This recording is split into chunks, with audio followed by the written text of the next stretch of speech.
All right. Oh, Hendo is right here. How good. No delay for the YouTubers. I'm sorry for that one YouTube listener who, YouTube watcher, I suppose, who watches me sit here and do nothing for about 10 minutes at the start of every episode because Hendo's joining us right now. Apologies.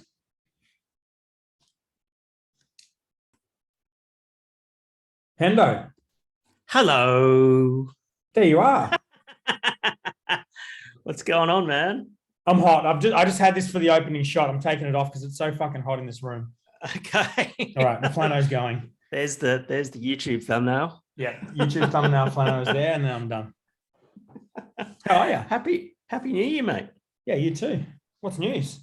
Oh, had a little. When you run your own business, it's difficult to get time off or vacation. So I call it low power mode. So I've been in low power mode for the last couple of weeks. Yeah, and just chilling. Lots of renos. Went out to my brother's out at Stanthorpe for Christmas and ate and drank too much and all the usual shit. nice. How about yourself? You were supposed to send us a photo in the outdoor spa. Oh, was from I? your brother's place from memory? Oh, because he's got the spa and he's got the TV like right at the spa, so you can sit in the spa and watch TV and that sort of thing.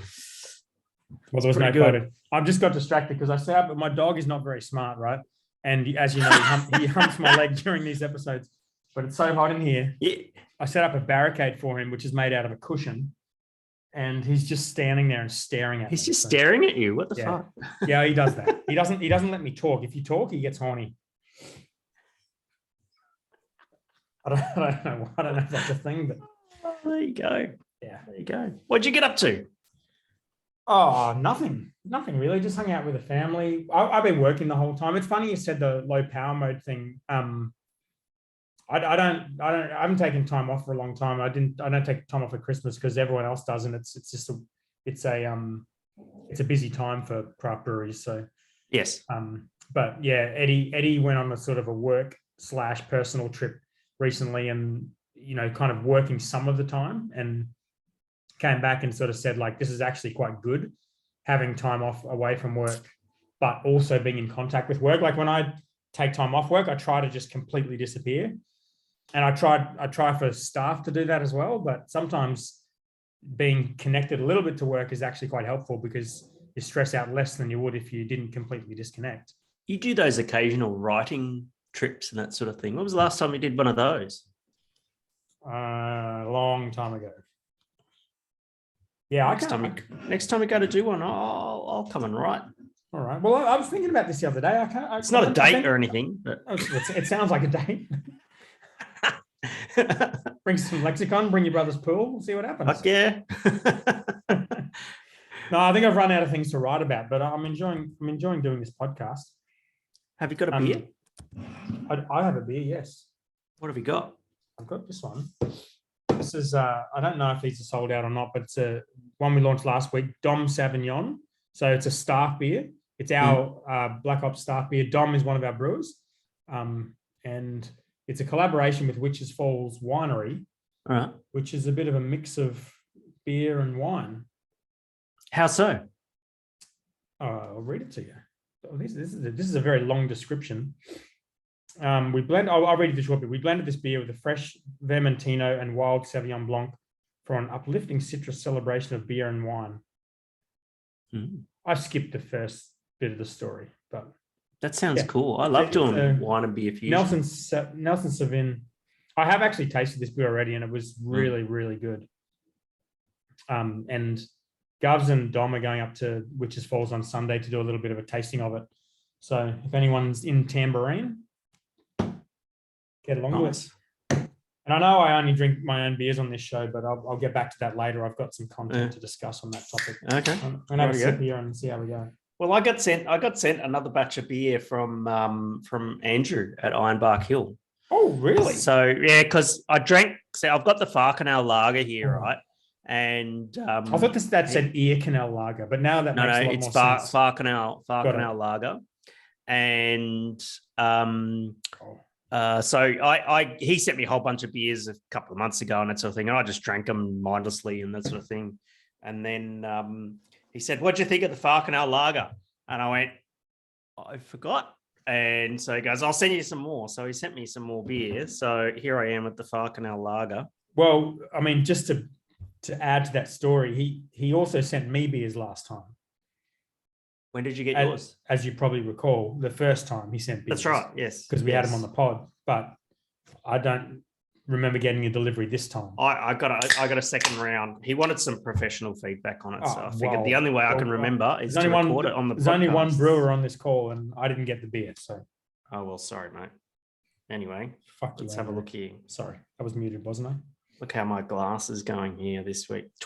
Will 2022 bring some good clean glass action? Give us a close up. And fuck no. You just covered your finger. You just covered those bubbles with your finger. I saw what you did there. Look. Okay. Look at this. That's gone pretty good. That's almost. Better. It's better. It's better. Yeah. Better. All right, let's have a look at this. Actually, mine's fucking worse than yours. Gross. Oh, not the beer. Talk about your glass. Yeah. I mean, I just put it in the dishwasher. But it's not bad. It's a bit of a beer, you know. If I was just wanted to switch off and just have a beer. A little bit estery. It's got some nice malt sweetness. It's pretty dry too.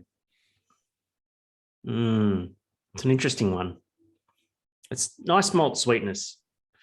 Nice little bit of ester. Probably a little bit low on the bitterness. Could we use a bit more bitterness? What's not a bad beer? Lager?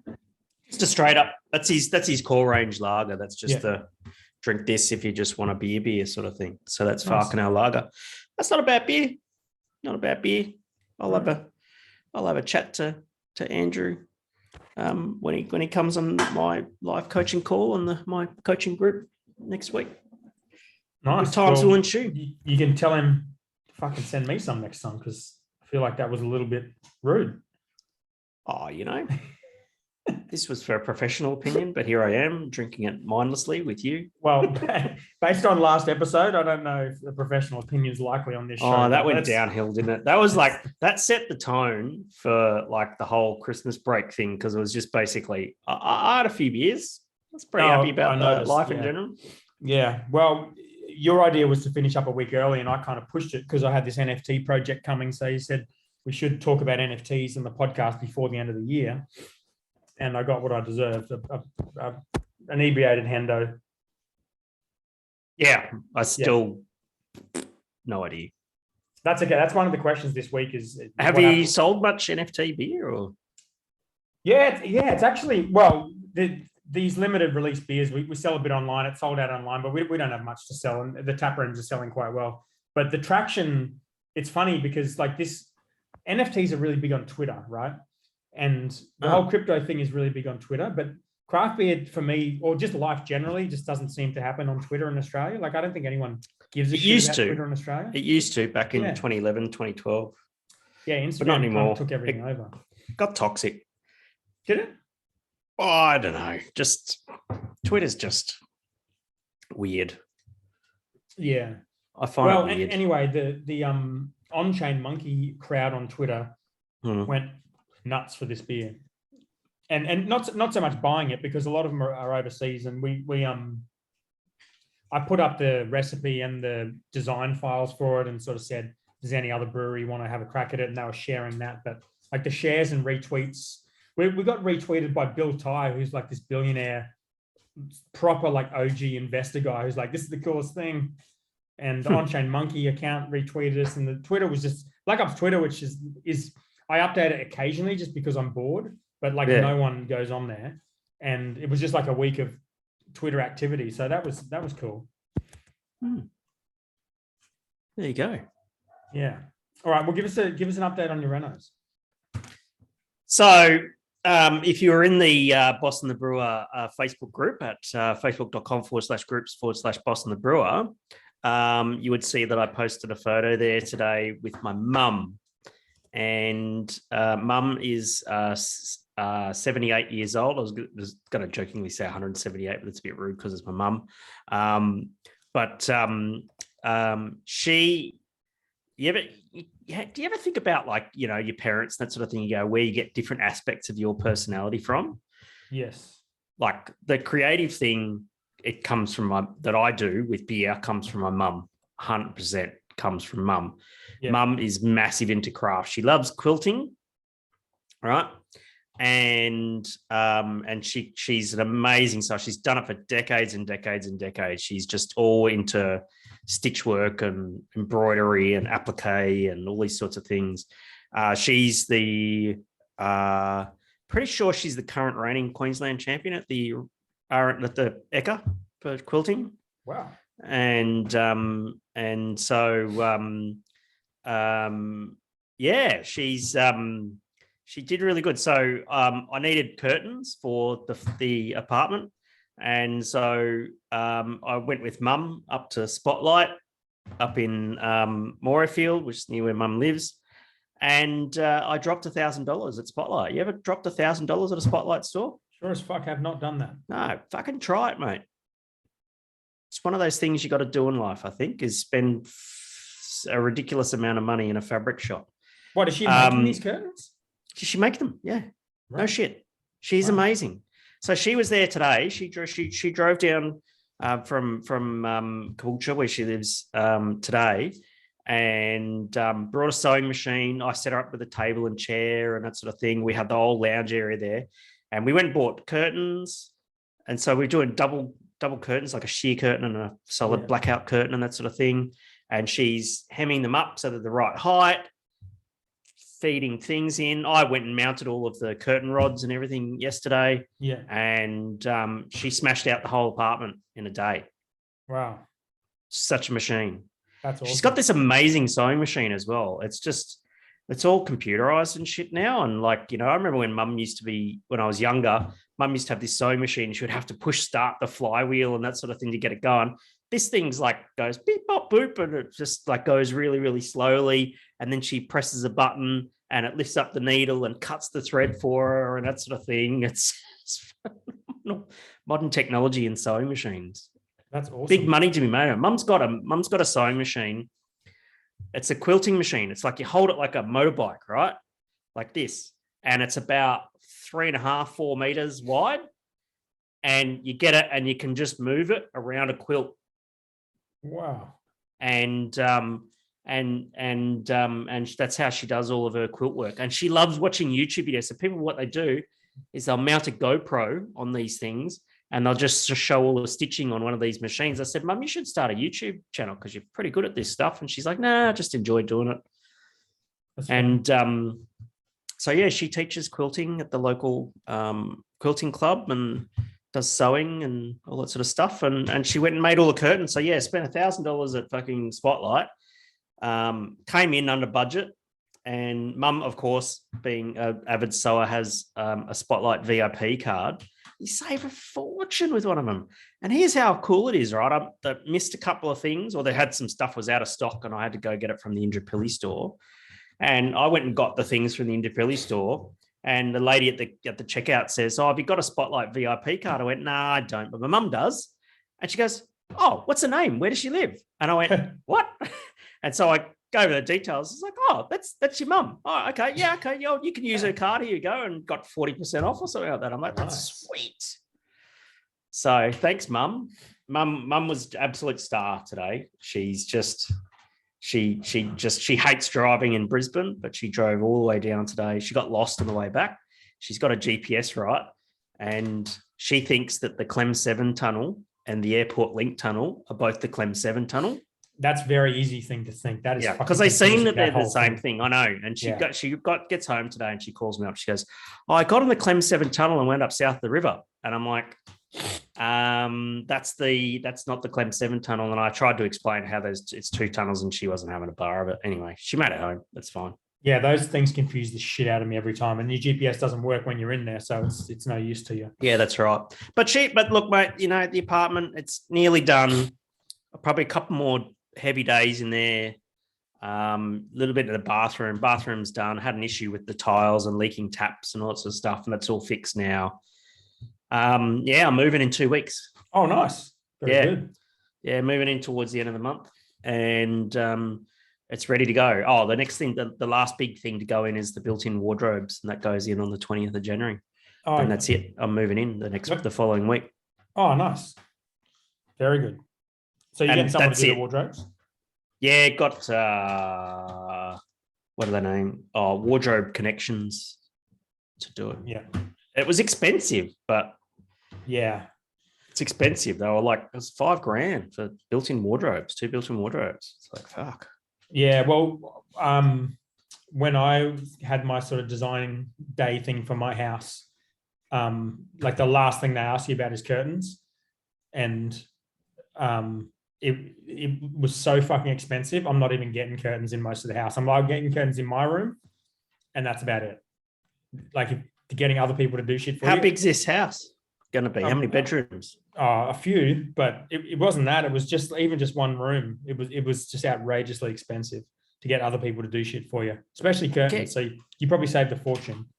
I saved an absolute fortune. Yeah. Like I spent $1,000. If I had gone and had them custom made, it would have paid easy $5,000.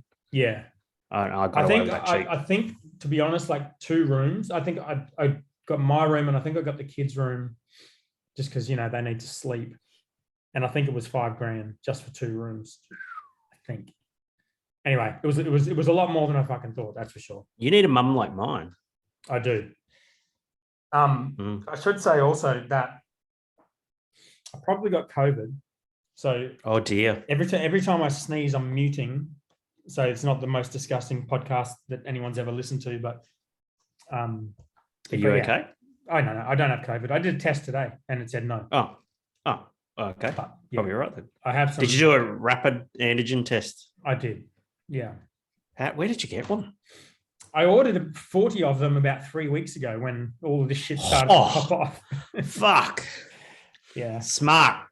Yeah, but they're not gonna last long. We've got I was going to check before the episode. I think we've got probably around 40 staff who've either got COVID or are close contacts and isolating, or have had it and recovered already. It's fucking everyone's getting it. Yeah, it's mad. Like I've been helping out Cuzzy over at Easy Times. That's right. He had it, didn't he? Well, he got it. His misso got it. They got it at separate places, but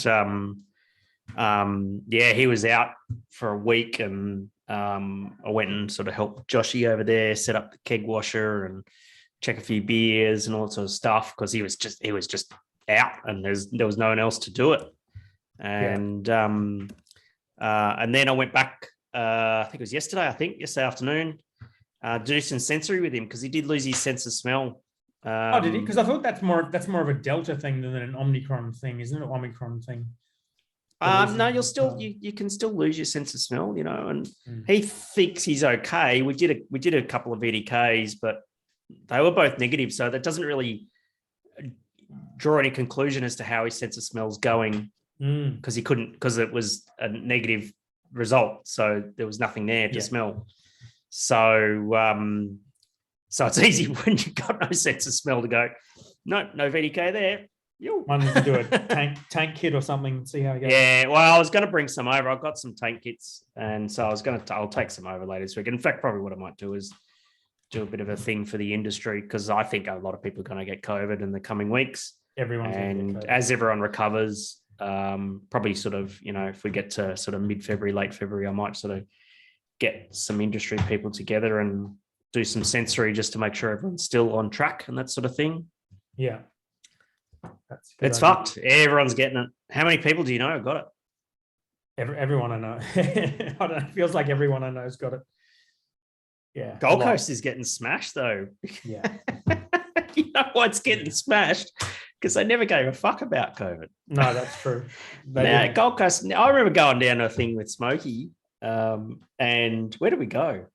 Bind Bar.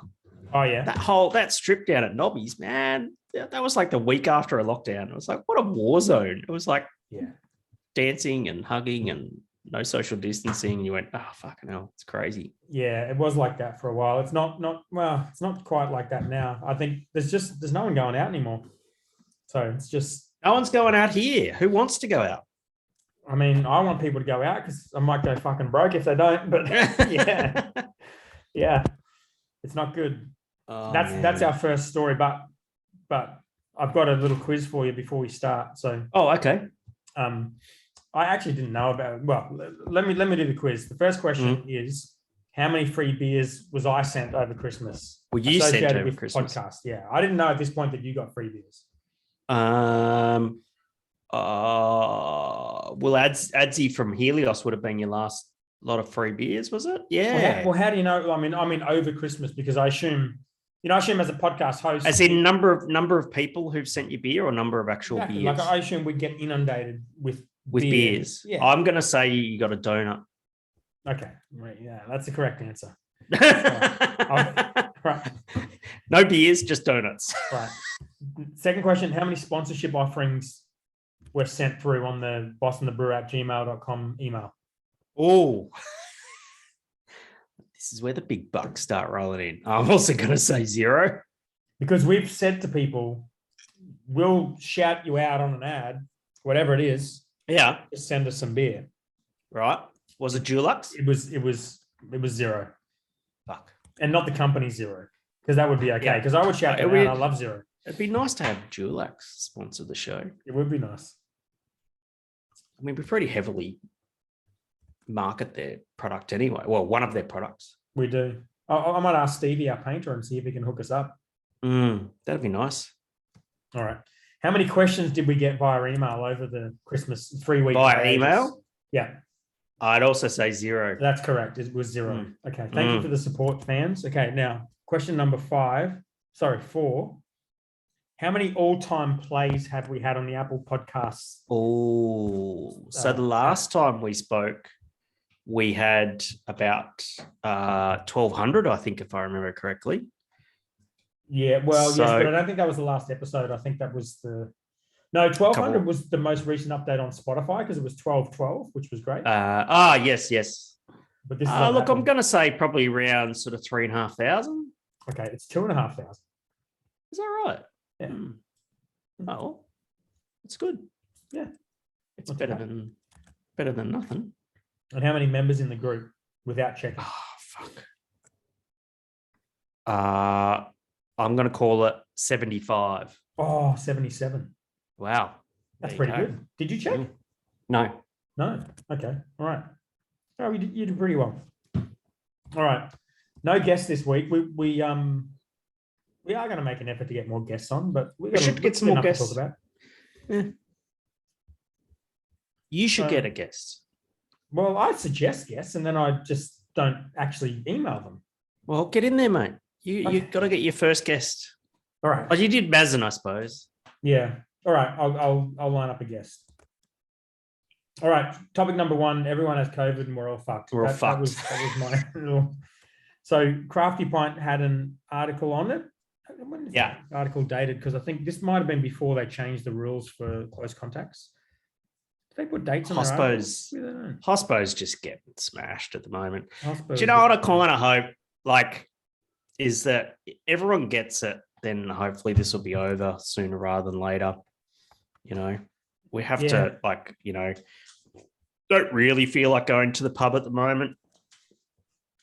As much as I love it, it's like I'm just trying to avoid COVID.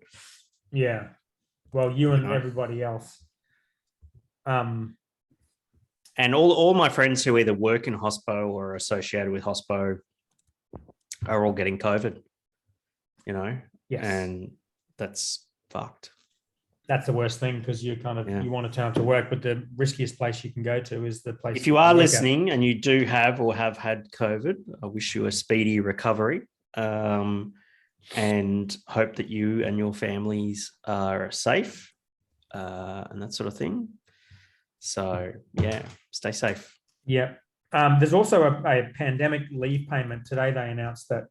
Because what's that doing for you? If you've got you got 40 staff off at the moment in ISO or having COVID. Yeah. How's that affecting your business at the moment? Oh, it's business is not going to be good for January, that's for sure. But is that affecting your production targets, or tap room revenue or everything. really? And we so many of our staff are permanent, and even if they weren't, you don't want people to not come in and not get paid.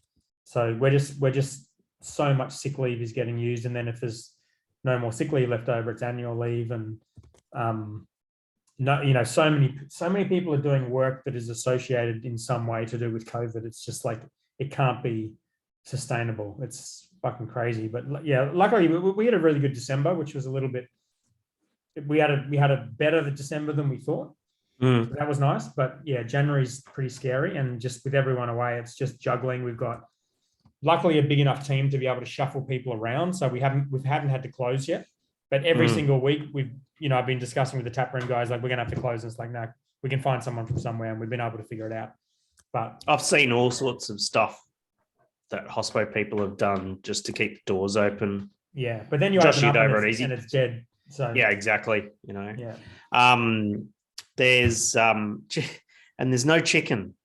There's no chicken. No chicken. So all the KFCs are like sporadically either shut or not got a limited menu or something like that. And I saw on Reddit that there was like the shift manager at a Southeast Queensland based KFC, and because there's no chicken, because all the chicken abattoir workers are all sick with COVID, and they're asking KFC workers to go work shifts at the abattoir. Oh, right. Wow. That's going to be a bit of an eye-opener for some of the pimply teenagers working at KFC. Go work at a chicken abattoir for a day. See how your outlook on life goes after that. True. Might impact Young Henrys too, aren't they? Aren't they the chicken guys, the guys who invested in Young Henrys? Yeah, I think so. Not sure. The chicken guys, they're the guys with the shortage. But I had a chicken burger yesterday at McDonald's, so McDonald's are fine. Yeah, it's all frozen and shit there. I don't know. Fresh chicken at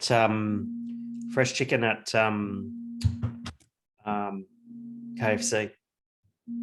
I love KFC. Me too. I had it not that long ago. Is that your phone or my phone? That's my phone. Sorry. I can hear that. That sounds. That's sounds my. like Oh, sorry. I just had it on mute. It's the buzzing. Yeah, do you know what I like better than KFC though? No. And I don't know if you know any places. I love fried chicken, but in Melbourne, I love going to Bell's Hot Chicken. Okay. And it's amazing. It's like Carolina chicken or something. I can't remember which state it's from. Anyway, it's like Carolina hot chicken. Nice. And it's unbelievably good. And every time in Melbourne, I go there. And I can't find a good fried chicken place here in Brisbane. Now, like, I like Korean fried chicken, but it's not what I'm after. I'm after good American fried chicken. Yeah. I can't find it. So well, if you know, go to like an American barbecue place, that probably do a pretty good fried chicken. I'm guessing, like wings and shit like that. Yeah, but where's the place like Bell's that just does fried chicken? Yeah, I don't know. Do you know what I mean? I'm not really a fried chicken connoisseur, but if you know a good place, fried chicken place in Brisbane, let us know in the Facebook group. I'll take all the tips. Yeah, agreed. I've got an error saying my internet is unstable. Can you hear me all right? Fucking bastard. I can see you. Yeah, you're right. You got the little red bars next to your name, mate. This is where I live. We don't have much of anything. We got snakes, but don't have much internet. Don't have much phone reception. Saw you mowed your lawn today. I did. I mowed the front lawn and I gave up. It was so fucking boring. I used to love mowing the lawn when I was a kid. My father used to run the Treasure Island Caravan Park around the corner from Black Ops 2. Oh, nice. I lived there for like 6 years. My father was the manager and he lived on site as on-site manager. And that was my summer job. I'd mow the lawn at the caravan park all summer. Made $5 a day. That's a fucking raw.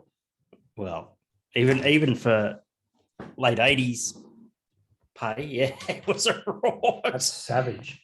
Yeah. No, it's not fun. You need good equipment. My mower's good, but line trimmer's shit house, and it just makes me so angry. Maybe you don't know how to use it properly. That's true too. I don't want any part of when I do my house. There's going to be zero grass. That's absolutely fake fine. grass. Yeah. Right. Topic number 2. This was on just one of the press releases they put up on Brews News, New Zealand beer report. There wasn't that much detail in here, to be honest, but they kind of said the beer scene in New Zealand is basically the same as it was 2 years ago. But they shouted out 2 things that were high growth, which are probably not too surprising. Low alcohol beer with 1,000% growth since 2016, which sounds like a lot, but there wasn't much detail on how much beer was selling. And then low carb, it said 33% growth over the past year, but it also said it makes up 8% of the entire beer market, which I thought was... Does that imply that craft brewers are now brewing low carb beer? Well, I don't know if that's just like every lager is low carb, or if this is like beer that specifically says this is low carb. Fuck, I hate the concept of low.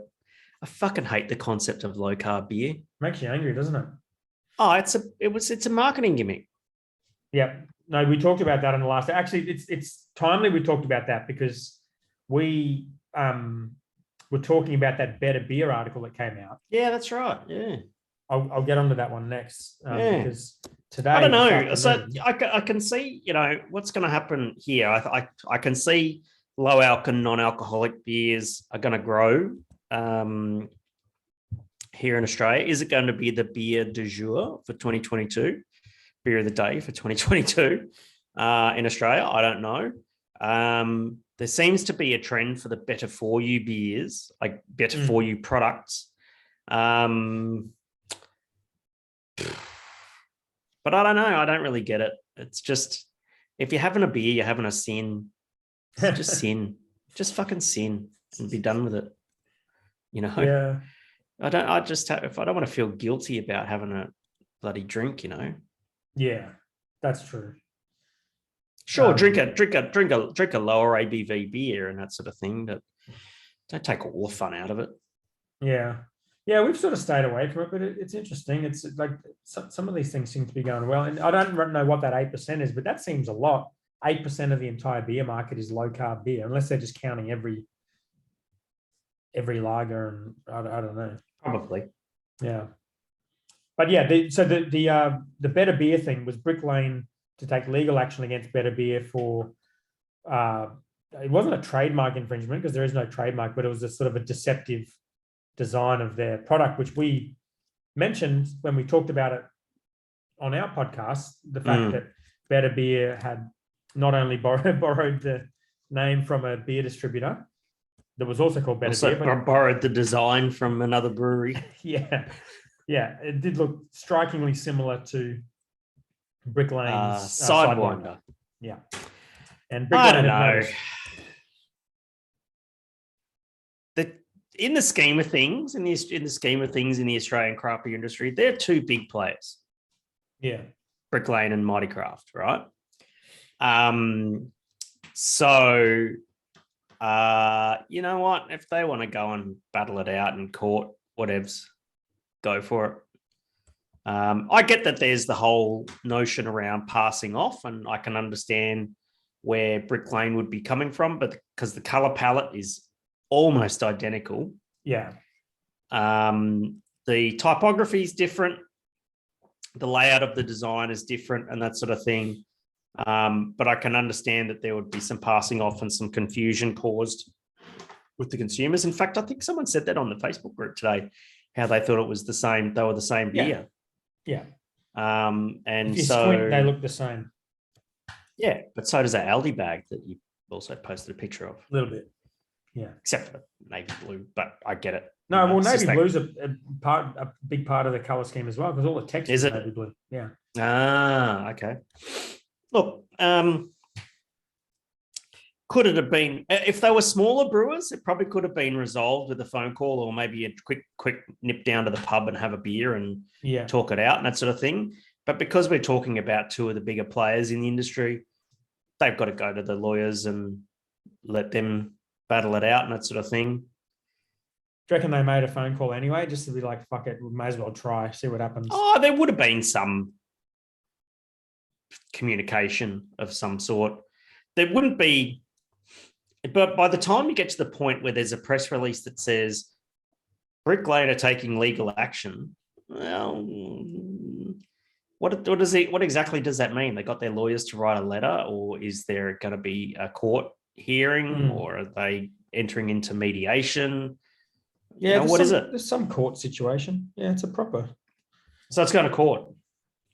Well, you don't get to court until there's been some sort of mediation. So clearly this has been some conversation that's been going on for a while, if that's the case. Filing statements with the Federal Court of Australia's New South Wales Registry. There you go. Yeah, right. Yeah.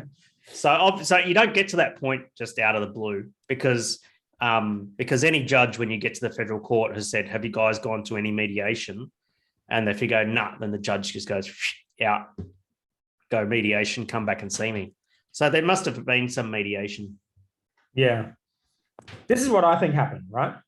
Right. And I'm giving everyone the benefit of the doubt.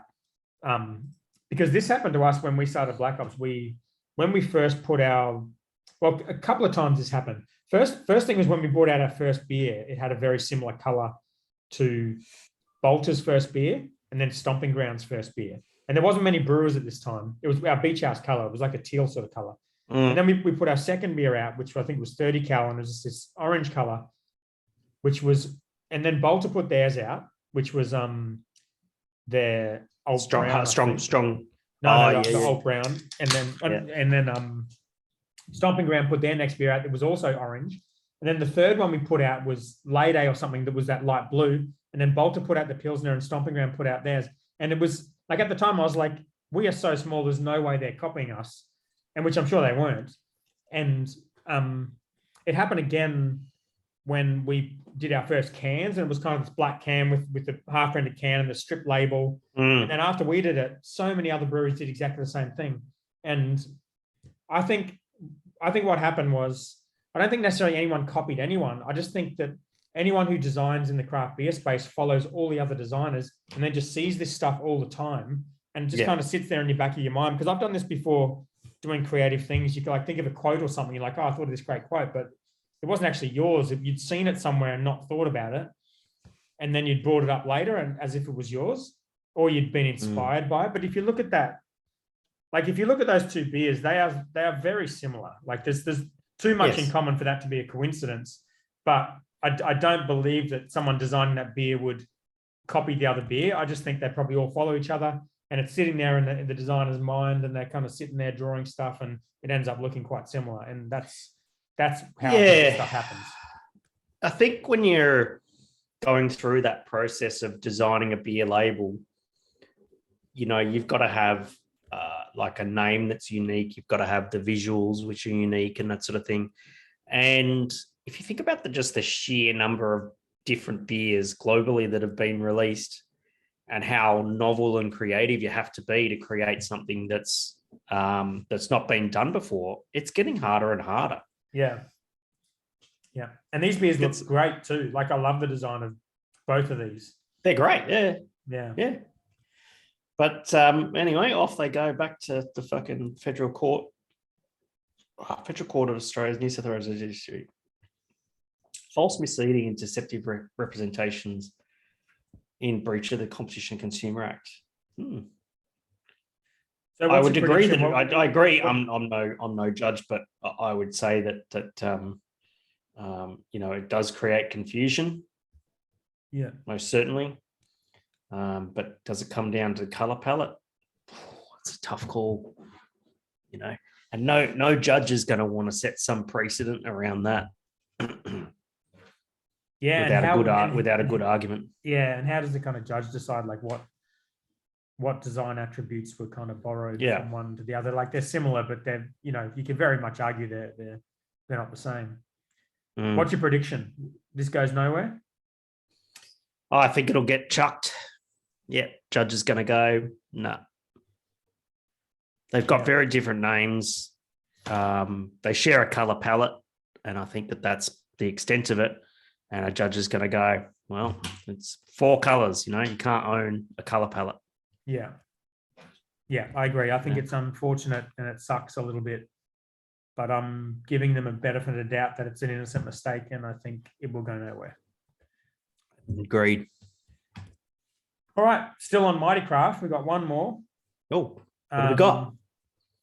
Mighty Craft finalised the Jetty Road acquisition. I don't know if this really qualifies as news because this was sort of planned from the beginning. It was just kind of something that was going to happen in time, but they now own 100% of Mighty Craft. Well, that was a deal that was in progress that just been completed, yeah? Yep. Yeah, well, their model seems to be to take a certain percentage of equity in a business, 20, 30, 40, 50%, and then work towards owning 100%. And this, I think Jetty Road, from memory, was maybe the first one they did. It was very early on anyway.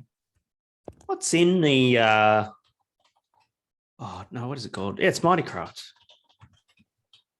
It's in their lineup now. I've got to fucking find out what's in their lineup. They've got Foghorn, Slipstream, Jetty Road, that Better Beer, which is a Torquay Beverage Co.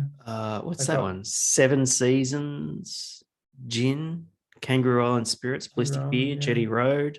They've got the big one they just bought, Mismatch and Adelaide Hills. They've got lots of venues, Mighty Mooney Ponds, Mighty Hunter Valley, Lot 100, Kangaroo Island Spirits, Spark at the Whitmore, Jetty Road, Dramana, Foghorn, Hunter Valley in Newcastle, Ballistic Brew Pub Springfield, Salisbury, Brogan's Way, I got a Sauce Cans, Ballistic, I think. Yeah, Sauce. Yeah. Slipstream. Yeah. It's a very, look, the Mighty Craft continue to sort of, go on their sort of acquisition. They had cash up until recently. I think the pandemic has really sort of put a bit of a dent in their cash position. Will they continue to make acquisitions? Not without some further fundraising, I wouldn't think. Someone I think said on the Facebook group is Mighty Craft independent? They said, it's not independent because it's publicly listed. That's got nothing to do with it. If you have a look at the IBA's definition of what is independent beer, it basically means you make less than 40 million litres of beer per year and you're not more than 20% owned by someone who makes more than 40 million litres of beer per year. Yeah. That's it. Yeah. Because that 20%, that really comes from, I think it's the Corporations Act and what's defined as being an influential shareholder in a business. 20% under Australian law seems to be that sort of magic number, and it has nothing to do with whether you're listed on the stock exchange or not. You can be independent and you can be listed on the stock exchange. And I think you raised a really good point. Is that every single independent brewery out there, in fact, I'd probably go as far as saying, with the exception of the Mighty Craft portfolio, that would also be Gage Roads as well as publicly listed. Yeah. And technically Brew. They're talk about them. Yeah. Well, technically they make more than 40 million litres of beer per year.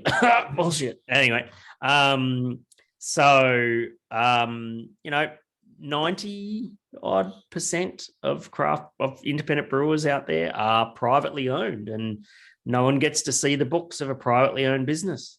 And so being publicly listed means that you've got to have that transparency and that sort of thing.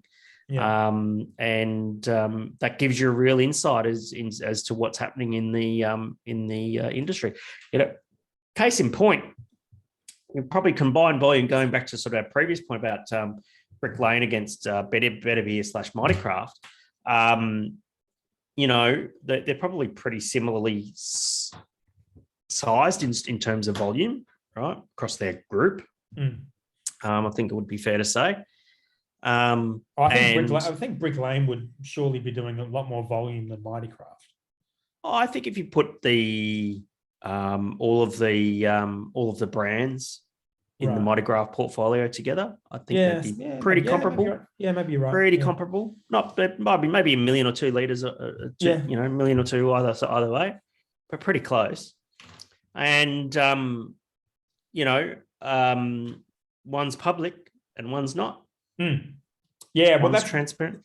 that's the interesting thing is, public companies get a bit of a hard time because I think people see them as sort of a bigger company, but like, I don't, unless what you said before is true, unless companies do equity crowdfunding, which is why I like it, because it does give people transparency and you do get to see their books and you get to see how they're valuing the business and who's investing in them. If they don't do that, then you don't know who owns them. You don't know if they're even profitable. You don't know how much money they've got put into them. You don't know anything about them. Yeah. So I think that the listed thing is not a problem at all. But I think the bigger thing is with this idea of independence. I think like people want that to mean, is this business kind of started by a bunch of mates, still run by a bunch of mates, not influenced by massive outside investors or massive conglomerates, that kind of thing. That's what they want independence to mean. And that's what, and that's what I feel I want it to mean too. Like that's what I think a craft brewery is. But that's not what the definition is. No. Nor can you really define that, really, can you? Like, it's hard. Yeah. We can't own the word craft because it's easy for the bigger breweries to sort of claim that, but independent, I think the definition as it stands does the job. Is it perfect? Far from it. Yeah. But I certainly would argue the point to say that just because you're publicly listed doesn't mean that you're not independent. Yeah. But I guess one thing you probably could say is if you're a business like Mighty Craft that has gone on a big spending spree over a number of years and has never been profitable, nor could they be given, what they're doing. You can't do that and make profit really. But like you sort of said, they're staunchly independent, or I think someone said in there, I guess you can make the argument that at some point they will run out of money, and perhaps if they're on the stock exchange could be a target for an acquisition, in which case they may find themselves in a position where they're no longer staunchly independent. So independent, yeah, exactly. Which has happened before. And then you find, lo and behold, Slipstream Brewing's owned by Woolworths or Lion or something like that. Yeah. Or they go the other way, portion, which both Stone and Wood and Gauge Roads both did, selling a chunk to the majors and then buying them back. Yeah. Yeah, it's interesting. Yeah. Well, that was Craig. So shout out to Craig. And thanks, Craig. Should correct you because he didn't say they shouldn't be independent. He raised the question, should they be considered independent? Which is a valid question. A valid question. Right. Topic. The other thing with Mighty Craft that I find confusing is like when you said before, you look at, like, if you look at all of their volume combined and you look at all their brands combined, like you're like, that all kind of assumes they own 100% of all these brands and businesses. No, but it's very few that they do. Yeah. So how, I'm confused about how that works. I'm sure someone smarter than you or I could probably tell us, but like if they only own 20% of, like, I think Mark on the Brews News podcast was saying Ballistic was somewhere around 1 million liters or whatever, or getting close to it. But if they only own 20% of Ballistic, then like, do Ballistic's revenue count towards Mighty Craft's revenue, or do they just get that? No, it's the vertical integration is where they're trying to make money. So if you're part of the Mighty Craft portfolio, your distribution is run by Mighty Craft. No, I get that, and they get paid a service fee for that model. But like, if do they also count 20% of the Ballistic revenue as their own revenue? I mean, I guess. Okay. I guess they don't, and I guess by that definition, you wouldn't count the volume either. I don't. I can honestly say I don't understand what the end game is supposed to be with Mighty Craft. If you look at some of the other, conglomerates that have been out there, Fermentum, Gauge Roads, that sort of thing, they've always owned a large, more or less 100% of all of the brands that they've built, right? Yeah. They're not, it's not the same thing. It's not the same. They're not the same thing. No. And I can't see, that owning piecemeal portions of different liquor businesses where the money's going to be made.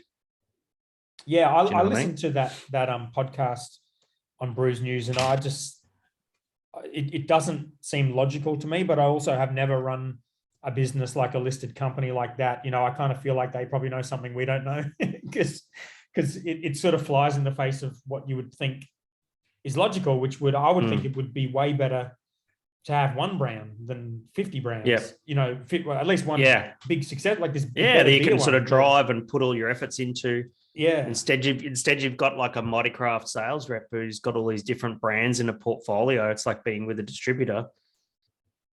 Yeah, it's interesting. It doesn't work as good as having your own sales staff, you know.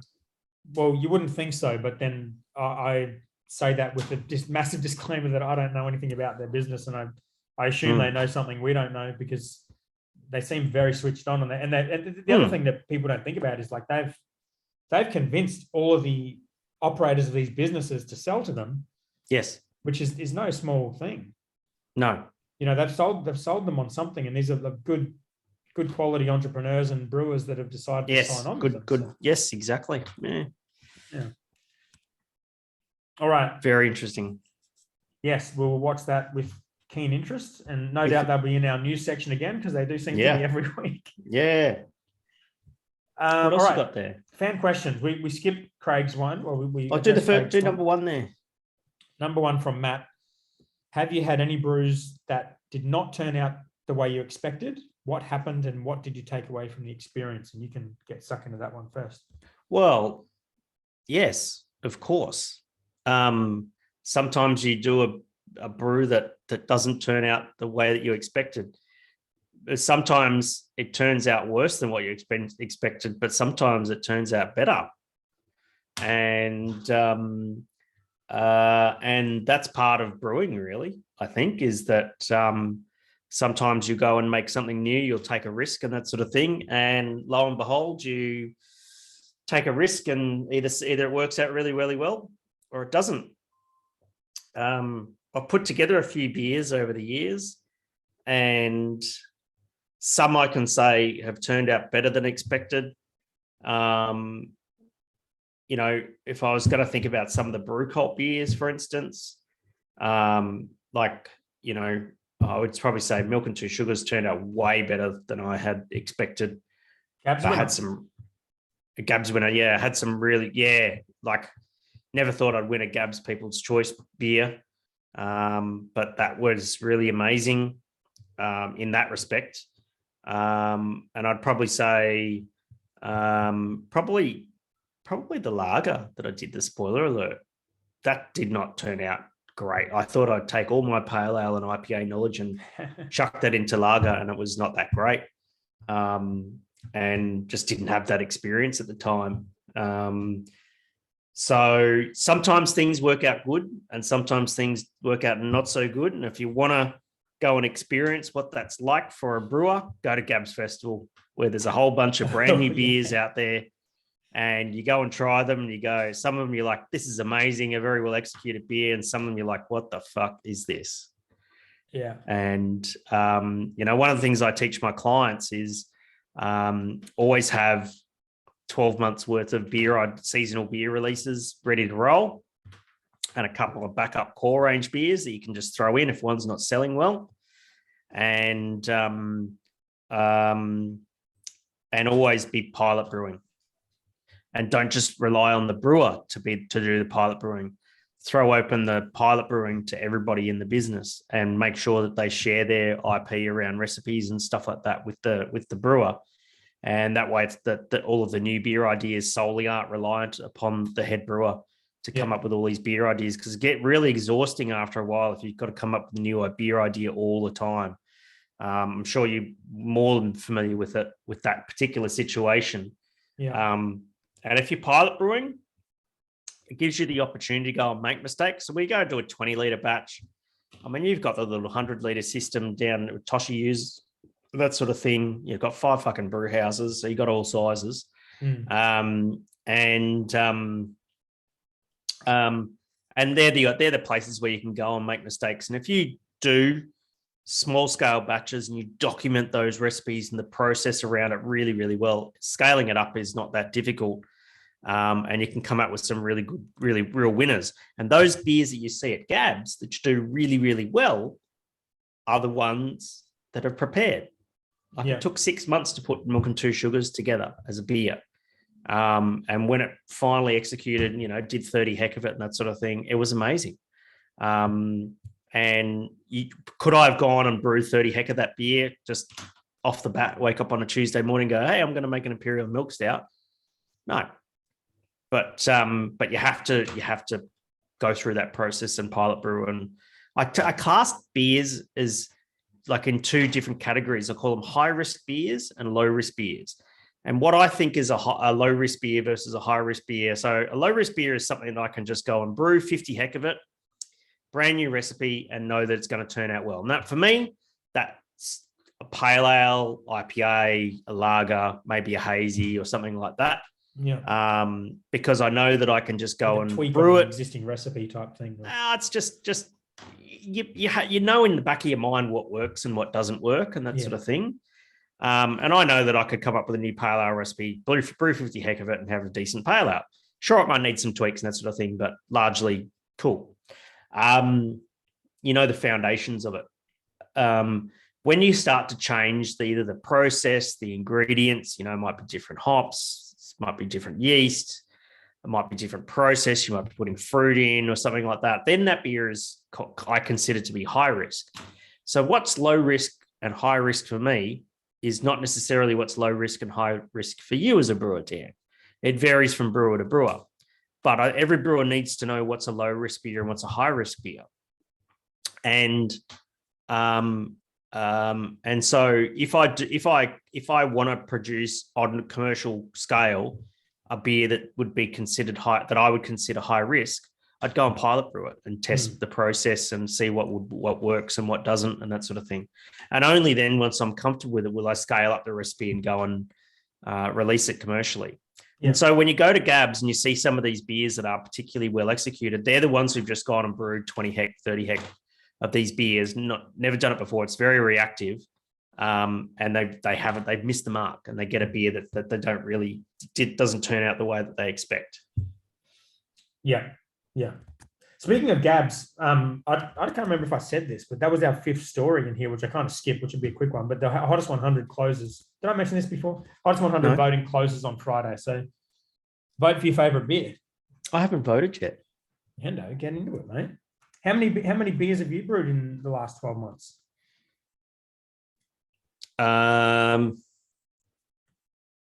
As in, well, you've got under my own. No, well, you've got the collabs you've done, you've got the Froth Rookie stuff, you've got the Revel one done, you've got the brewery in Melbourne.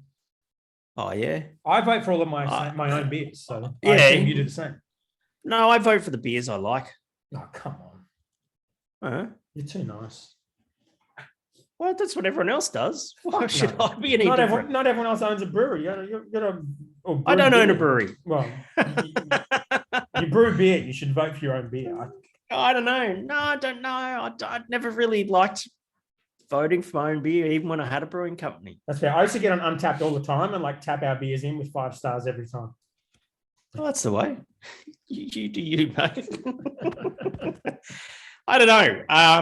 What I probably have on my list of my 5 beers for the Hottest 100. I'm pretty sure I put Larry on there because I really like Larry. I'd probably what else would I put in there? Is Hollandia on the list or no? It's not. It's not Australian. It's not Australian. So I have a Hollandia here, by the way. Oh, nice. What was the beer you had before? You had a Revel one there, didn't you? Oh, no. This is the Easy Times. Oh, yeah.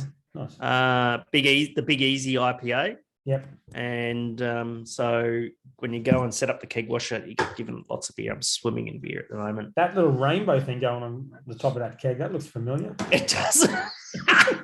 It sure does. It's the same color palette. There you go. It's the yellow, the red, the orange, the magenta. Yeah. we're all fucked. Yeah. We're all going to get sued. So yeah, I'd probably put that on there. Is Troposphere on there? Because I'd probably I love that beer.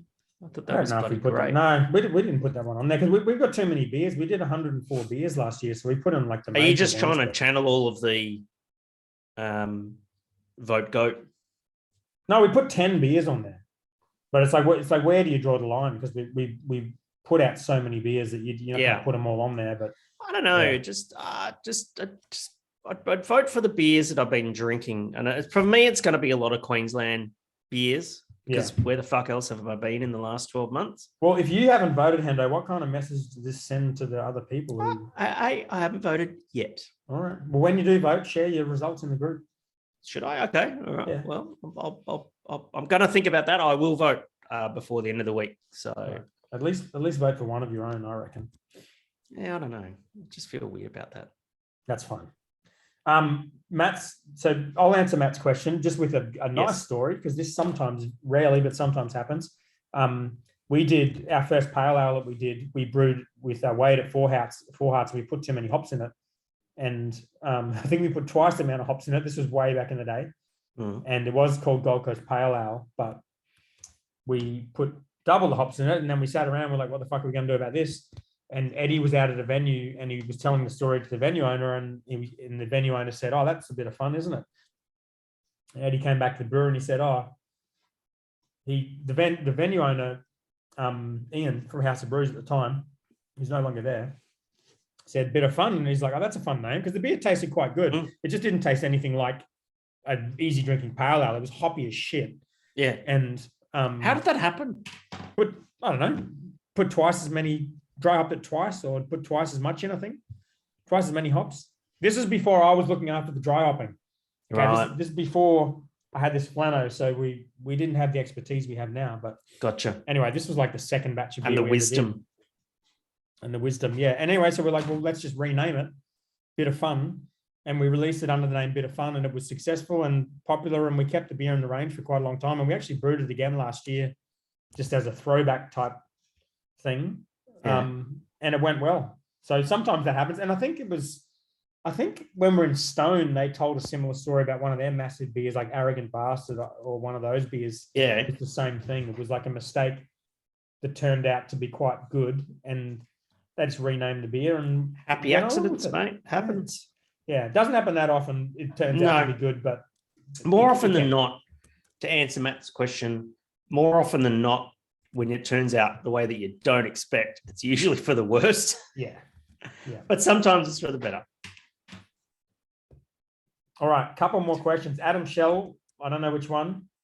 Has Doesn't got a matter. few? They're all good. Has anyone else spent 5 hours minimum researching NFTs and still have no idea? Mm-hmm. It sounds like you have. I tell you what else I've done is, since the last show, I have had up until today, I had the Discord window open. Oh, wow. And occasionally I'll go check it, and I'm like, all these people are in the Discord, and I'm like, where am I? Wait, just our Discord, or you've got other? I think so, servers? yeah. Nice. You can join other, like there's millions of other Discords you can join. Is it? Oh, yeah.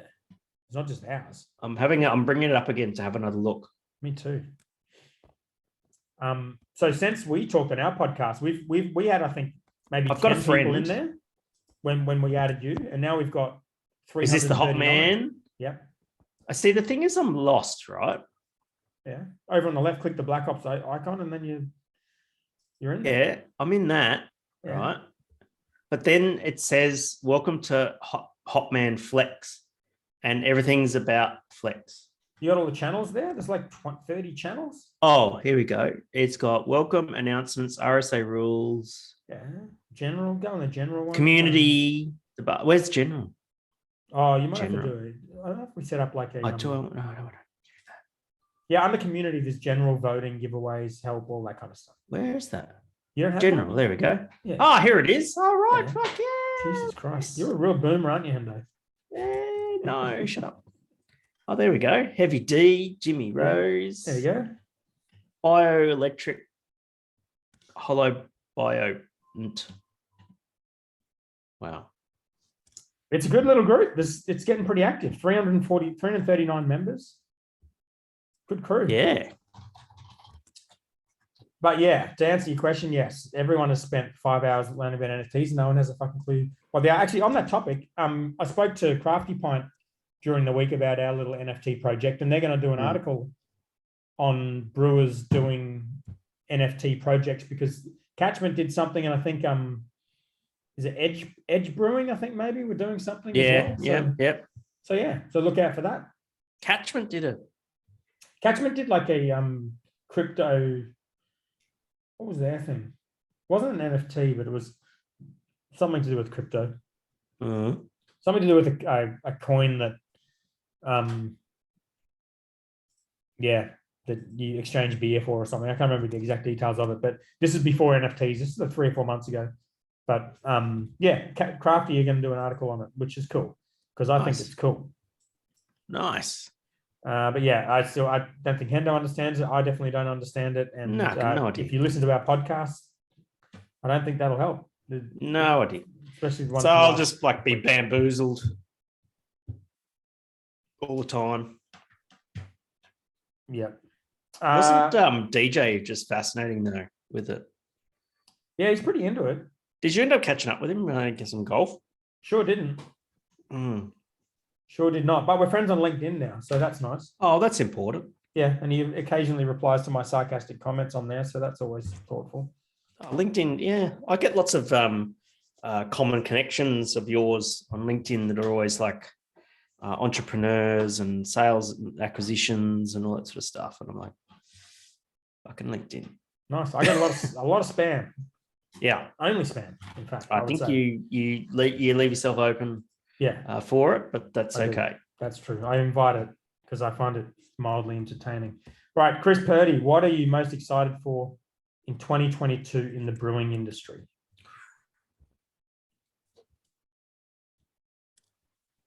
Oh, I think what am I most excited for? I think that if we get through this COVID shit that we're going through at the moment, I'm excited for travel, beer festivals not being cancelled, and beer festivals going ahead, and being able to travel. I'd hold a vague glimmer of hope that I might be able to get on the road and get out of Australia and go and judge some beer outside of Australia this year. It's not much of a glimmer of hope, to be fair. No, you should be able. Surely you should be able to do that. Like COVID's everywhere here now. So what's the point? No, this is true. And once we get through this peak, I think it should be pretty good to go and that sort of thing. It'd be nice. I found out over I was supposed to, before the pandemic, or in 2020, was supposed to go to Korea for the inaugural Korean International Beer Awards, the KIBA. Yes. And they just emailed us just before New Year's to say, look, with the COVID situation, it's going to be a local event only again this year. And I replied back and said, hey, thank you for considering me. That's this year? So it's no Korea this year. Yeah. It's already off the cards. If I have anything at all to look forward to this year, it's going to Japan. When does that normally happen? That's like halfway through the year, isn't it? October. October would be nice. And I'd love to go travel. Actually, speaking of travel, we should go traveling together overseas. Do you know what I'd like to do? Because we have a common interest. I don't know if you know aware of our common interest. Is it F1? Yes. I know I've got tickets to the F1 in Melbourne. Okay. But also SpaceX. Oh, yeah. I love it. Okay. I watch every launch. And when's the Starship launch? Let's go and watch that. Oh, that should be a couple of months, I think, February, March, and that sort of thing. Okay. But either to go see that or just go see a Falcon 9 launch would be awesome. True. Did I tell you I went to SpaceX and tried to give beer to Elon? How'd that work out for you? Well, it didn't go that well, but we wrote him a letter and we had the beer we drove there. This on our trip to America. Yeah. I drove Eddie. Where did you drive to? Well, we were LAX to all the places we went. I hired I was in SpaceX in California. Yeah. Hired a Dodge Ram and drove around. The first trip was like, let's go out to SpaceX. And so I drove there, and then I spoke to the security guard. We had a care package for him because it was just after Elon had been to Australia, and I knew he'd been to a bottle shop with our beer. Yeah. And I knew his missus had bought our beer, Amber Heard, who he was dating at the time. So I was like, Elon is a fan of our beer. Right. And then I spoke to the security guard and said, can you give this to Elon? He's like, mate, you have to leave. And that was it. Oh, well, easy and come, easy go. there was a launch on the final day we were there, and we were in California, but we drank way too much alcohol and fell asleep and missed. Have you seen a rocket launch before? No. I've seen a space shuttle launch. Whereabouts? In Florida. Yeah, right. It was in 1997. I saw that. That's cool. And it's just sat out all night at a little town called Titusville, just to the east of Orlando. And we just drank Corona and parked up the car, just overlooking the water. And the launch was on at 4:00 in the morning, and it was amazing. And they often get postponed, though, don't they? So you could be sitting out there for a long time. That is correct. Yeah. Not so much with the SpaceX launch, though. That's why I'd like to go to see a SpaceX launch. In particular, I would love to go see a Falcon Heavy launch.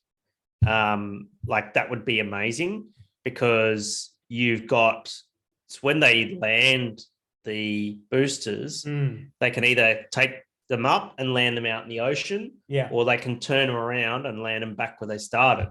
Yeah.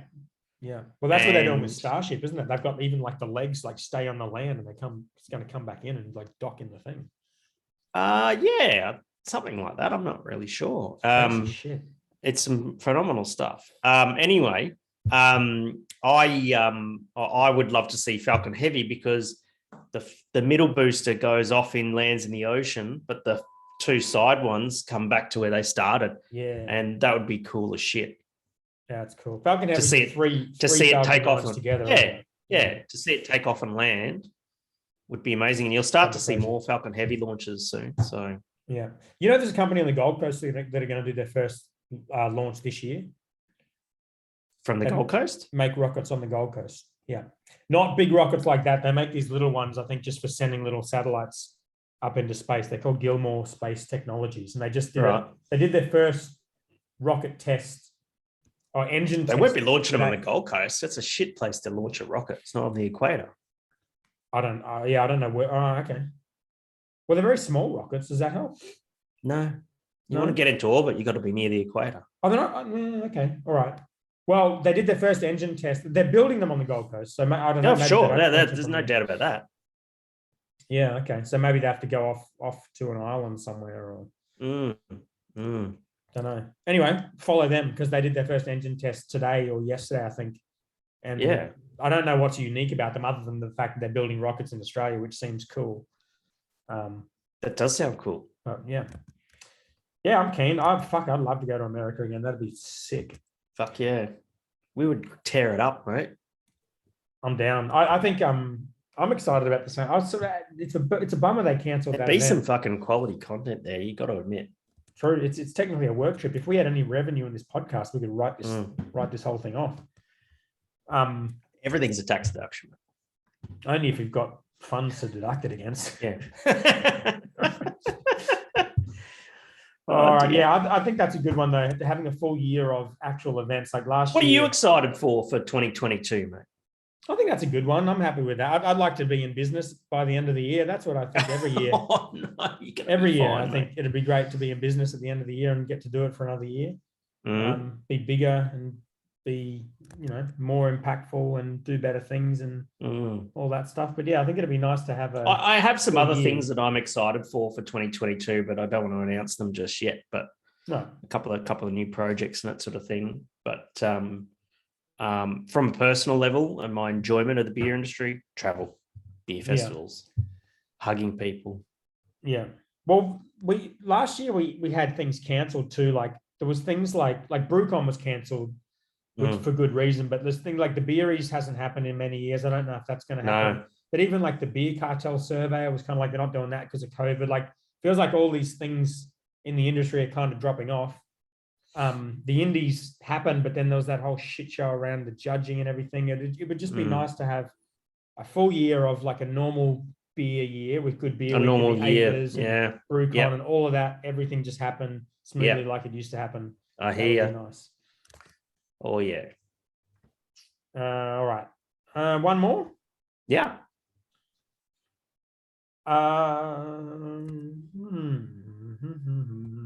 do I pick? Do you want a technical one or a silly one? Because we get both every time. Why not? I'll give you one more of each. Yes. Chris Wood, in seconds, how quickly can you guys scull a schooner of beer? And he missed it. So I feel like we shouldn't give that a serious answer.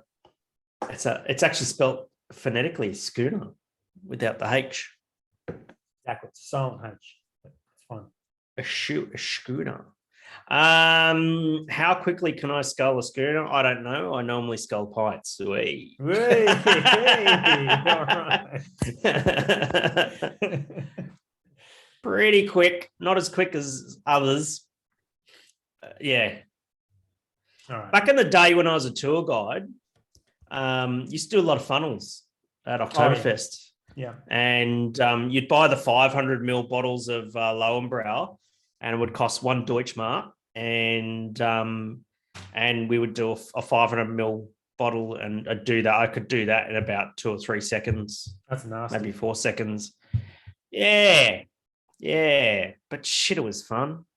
Can you do the cyclone thing in like a Hollandia cyclone? That could be some good content for the group. What's that? Have you seen that? No. You get the beer and you swish it around, and then you drink it and it just funnels. It's like a funnel, but you make it in the bottle and it funnels down your throat. Oh, no. All right. Well, there's a challenge for you. Rightio. Okay. All right. Well, I don't scull beer, and I don't even think I could scull a schooner. So I can't even answer that question. It just seems like not a nice thing. I don't scull beer very much anymore. No. I mean, I will if you make me. Well, do the cyclone thing. I think that would be great. I'm pretty easily arm twisted. No peer pressure. Yeah. Right. One more serious question. In relation to hops for the industry, are there instances where you would lean towards fresh cones over pellets? What are some industry tricks for prolonging the life of hops? Do they ever go off as such, or is fresh the only way to go? That's a very good question.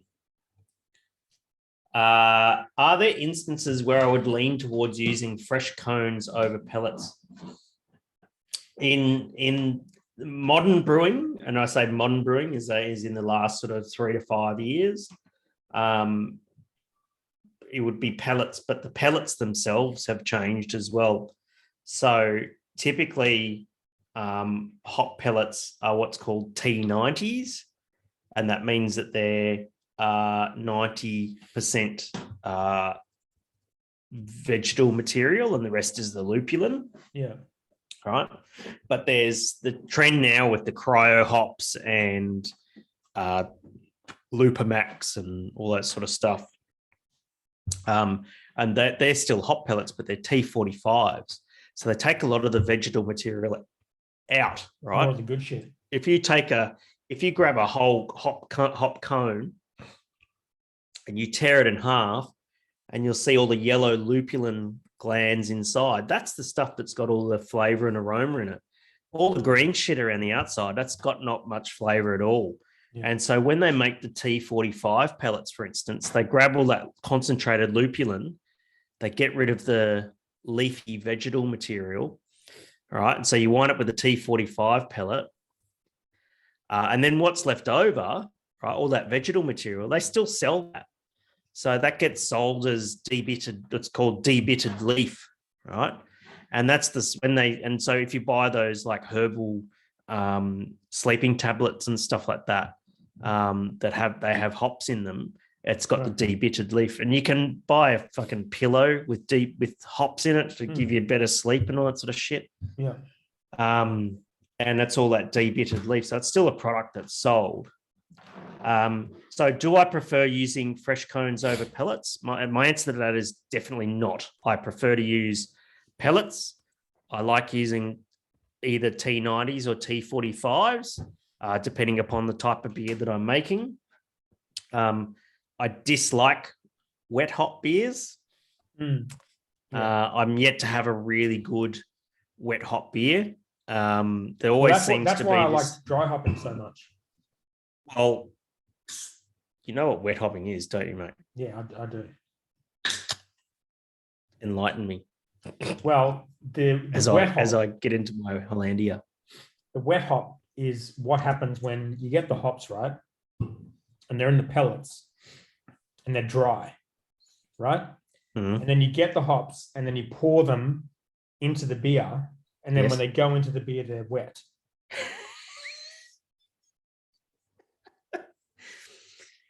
Yeah. Yeah.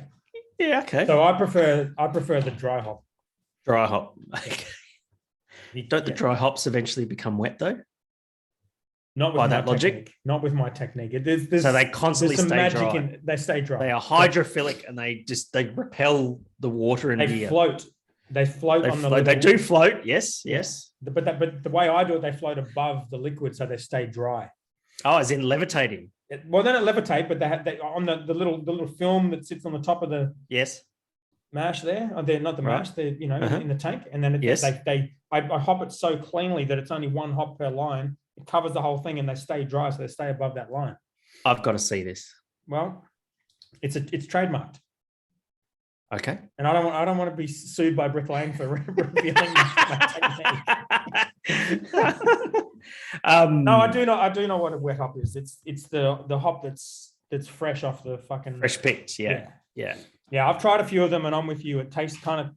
I'm sure there is good ones out there, but they kind of just taste like raw hops, and just grassy, and that's because it's all the vegetal material and that sort of thing. That takes a lot of time for the hop growers to process the hops into pellets. Like literally, can take months, and so therefore you're never going to get like a fresh picked pellet, because they need to be kilned and dried out before they're pelletized.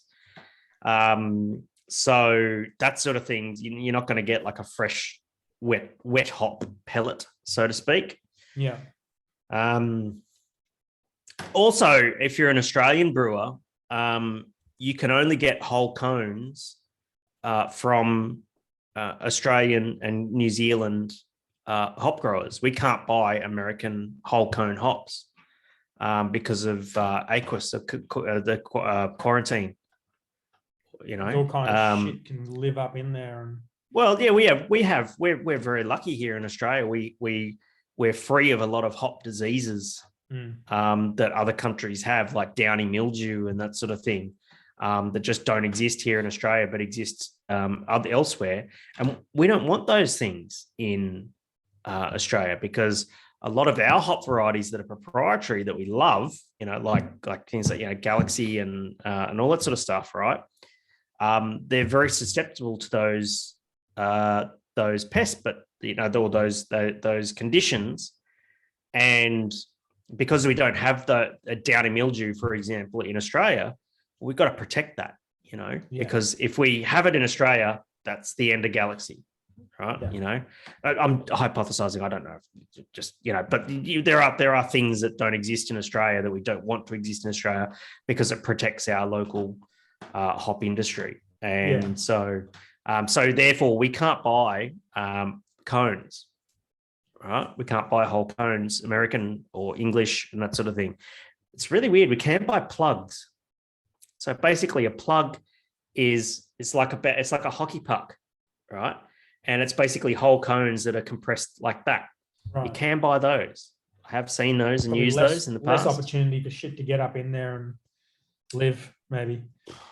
I don't know. But on the topic of the cones versus the pellets, when we were in America, we went to one of these big breweries. I'm going to say Ballast Point. I hope I don't fuck this up, and I'm hoping you know which one it is. You may not, but they were adamant that their recipe had been no pellets the entire time, and that's just what they use. And they were still doing it when we were there, like only a few years ago, and they were doing tens of millions of liters a year. I think you're talking Sierra Nevada. Okay. Yeah. Sierra Nevada has always used whole cone hops. And they're still doing that? Still do it. Amazing. Yeah. I'd love to go there. Did you go to Sierra Nevada? No. Oh. No, we went to a lot of good big breweries. Where are they? They're up in the Chico. Where's that? California. Like north of San Fran? Oh, Like out in there, like near Napa Valley and shit. Where is gotta find this. Sierra Nevada? Chico, California. We're organized. This is obviously the first place. It's north of Sacramento.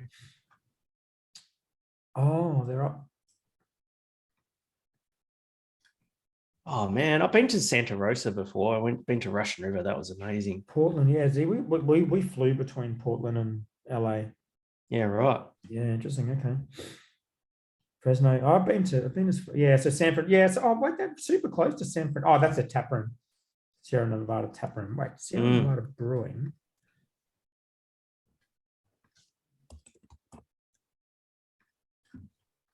That looks cool. That's super close to San Francisco. Only a couple of hours. Yeah, up north up there. Yeah. No, we didn't go up there, but that would be super fun. I'd love to go up there. But then you go up to Oregon and go to Yakima and all that sort of stuff. That would be amazing. Yes. Yeah. Well, we did go to Portland, but I only went to kind of like the city part of the Russian River up that way as well, aren't they? No, that's in Santa Rosa. No, that's not far. Oh, yeah, not far. It's on the way if you're going from San Fran. It's up that general direction. Hire a Tesla and head up there. Easy. Why not? Yeah. Fuck yeah. I'm keen. All right, mate. I got to go get over my COVID. I got snot pouring out of me in every direction, and I'm sick of muting myself. Good luck with your COVID. Hopefully you stay healthy and that sort of thing. And we'll see you next week. Bring a guest. Yeah, okay. Guest next week. Well, that was good. Thanks to our listeners too, because it's good. I'm happy to be back. All 12 of them. Fun. Yeah. 12 listeners have delivered with their questions. They have, yes. Join the Facebook group if you're listening to this and you're not in the Facebook group. Facebook.com/groups/Boston the Brewer. Come and join the conversation and come and shitpost because we love shitposting. Come and shitpost. We can get to 100 by next week, I reckon. 100 members. Fuck yeah. Let's do it. Easy. Everyone who's listening to this needs to tell a friend about this podcast. Yeah, just one friend. Or tell 12. Ooh, tell 12. That's good. You might be putting your reputation on the line a little bit doing that. We only need 2 people to tell 12 friends and we'll be over 100. So let's just go. Indeed. Awesome, mate. See you next week, man. Have a good week. See you, mate.